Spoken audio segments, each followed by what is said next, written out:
কাউকে গালাগালি করার আগে বা ঘৃণা করার আগে ভিডিওটা শেষ পর্যন্ত দেখবেন। হযরত নূহ আলাইহিস সালাম একবার একটি কালো কুৎসিত কুকুর দেখতে পেয়ে ঘৃণায় মুখটা ফিরিয়ে নিলেন এবং সাথে সাথে আল্লাহর নির্দেশে কুকুরটির জবান খুলে গেল। মানুষের মতো সে বলে উঠল, হে নূহ, তুমি আমার কুৎসিত আকৃতি দেখে ঘৃণায় মুখটা ফিরিয়ে নিলে, কিন্তু তুমি কি জানো না যে আল্লাহই আমাকে এই আকৃতি দিয়েছেন?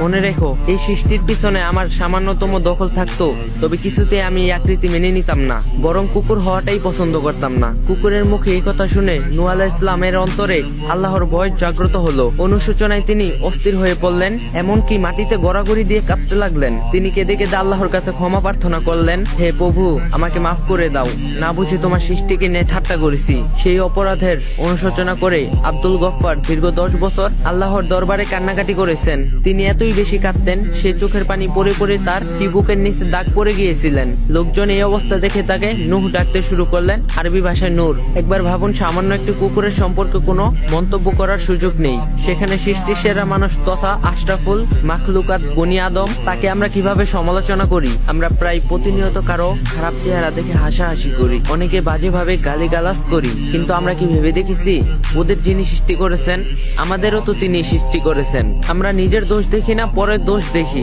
এটাও একটা গুপ্ত ক্যান্সার। আজকে এখন থেকে দয়া করে এগুলা থেকে বিরত থাকবেন। আল্লাহ পাক আমাদের সবাইকে সঠিক বুঝ দান করুক, আমিন। যদি ভিডিওটা ভালো লাগে তাহলে কপি লিংক আর শেয়ার করে দিবেন।